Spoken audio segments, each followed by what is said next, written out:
morning and welcome to Sunday Breakfast with me, Peter Holmes, and the team. Now, there's an awful lot in the media about how long-standing high street shops close down. Whether it's department stores, butchers, greengrocers, pubs, it's pretty constant. So it's only fair that when a shop or store reaches a milestone and it's still open, we should talk about it, particularly when it's a store that does more than make money. And this one says it's been working for the community of Chelmsford for 150 years, and it's celebrating that age this year. It's the Chelmsford Star Co-operative Society, and it's good morning to Kevin Bennett, who's head of membership there. Good morning, Kevin. Good morning, Peter. That was a lovely introduction, thank you. Well, there we are. Take us back to 1867, can you? I mean, I clearly can see you weren't there. So what was the idea behind this community store, the Chelmsford Star Co-op? Well, essentially what a co-op is a business that is working for the benefit of an area or for the benefit of people. And so the people of Chelmsford 150 years ago were saying, prices of meat are a bit high, I can't afford coal to heat my houses, people are charging me extortionate rates, what shall I do? And they got together and they said, right, we'll start our own business, we'll start our own co-op, we'll do it ourselves, and that way we can rely on honest food, decent prices, and the whole idea 150 years ago was to make the family's lives better of the people that set it up, and now we're just a big family of about 80,000 members. But of course it also brought people together, didn't it? Absolutely. I mean, it's a wonderful idea. But what exactly did they do? Was it just about prices, or was it also about giving something back? To start with, it was the giving back was having honest food, because there was a lot of dodgy dealings with weights and tainted goods and stuff at the time.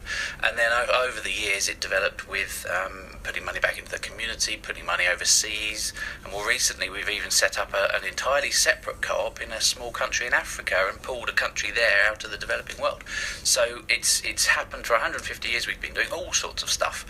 And I've got some interesting stats if people want to hear them. Yeah, but I mean, what have you been doing? So you've been putting profits back into the community. Absolutely. How's that been benefiting? Well, what many people don't realise is that the co-op isn't just the co-op. So you might see people advertising on the TV, but it's not all the same business. So we are Chelmsford Star Co-op. That means we just cover this local region. It's actually Essex that we cover. And in other parts of the country, they're putting money into different parts of that country. So in Chelmsford and in Essex as a whole, what we're doing is we've worked it out as 33p in every pound that's spent in our shops is reinvested back one way or another. So a third of everything that we take, this is before bills and profits and banks and all of that, a third of everything that we take is reinvested either into the Essex economy, into the charities here, into the community groups that we support, and there's over 350 of those. So how do you make enough money to keep the stores going? Well, it can be quite tight sometimes. Basically, a co-op can only do three things with its money. It can only give it back to the members that own it, because it's a member-owned organisation. It can put some money back into itself to keep itself running, pay the bills, and whatever's left, that's what we invest elsewhere. So what sort of projects do you spend this money on? All sorts of different things. I mean, we have an initiative which supports community groups. There's over 350 of them that we give checks out to on a regular basis, and that includes churches, that's sports teams, schools, all sorts of things. We have a book that we're giving away free, which we can talk about in a moment.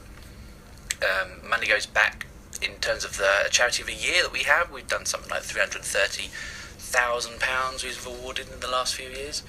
So it's just a really feel-good thing. Just recently, and today in fact, we're at the Essex Food and Drink Festival in Cressing Temple. We've got a big initiative with local food providers and growers.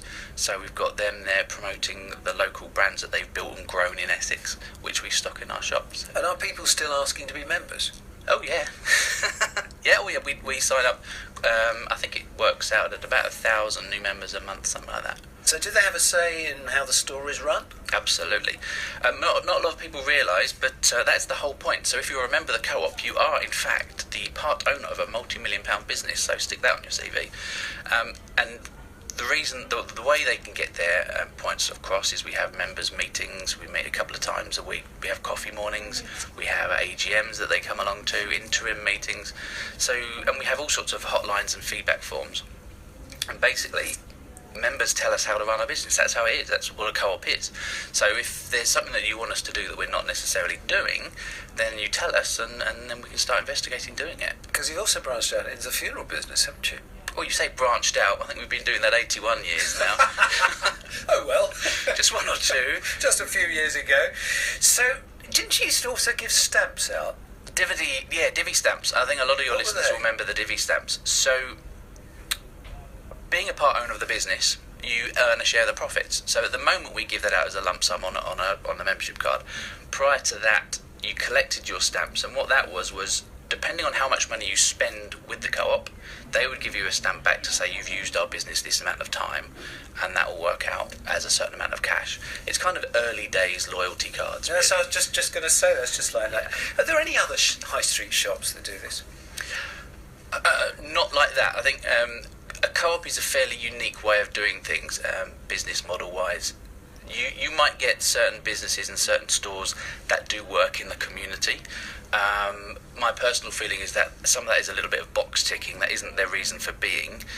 It's something that they do, and there's public perceptions and things around it. Now, the co-op in Chelmsford Star, we do a lot of work, and we have done, but we haven't been very good at shouting about it. And here's me on the radio now, listen to me. But we do it as standard, and we have done for 150 years. We've won a few awards, but we don't make a big deal of it because that's the whole point of us being there.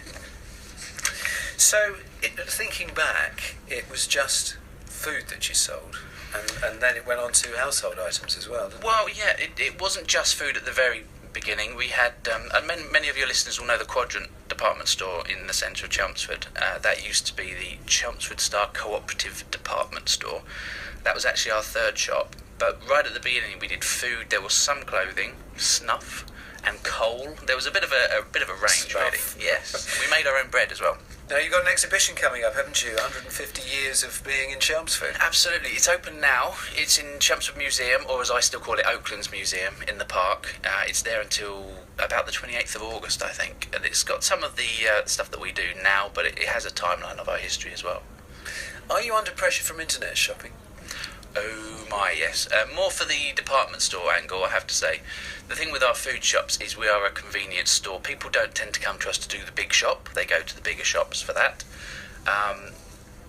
So internet shopping wise, no, you just nip to your local Co-op to get the food that you've forgotten on your shopping list. But the department store there is some pressure there that we're looking into.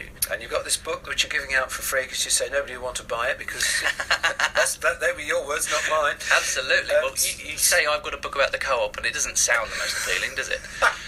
So how do people get hold of one of these? Going into a shop, or do you send them out? There will be some copies in our stores, but if people want to know a bit more about the history of the Co-op, or as I've discovered, many people have family members that have worked in the Co-op that have fond memories of it. If they are online, they can go to chelmsfordstar.coop, that's COOP/book, and they can order a free copy.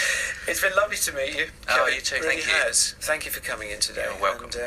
And, and well done to the Chelmsford Star Co-op for all the work they do. Yeah, thank you. Great.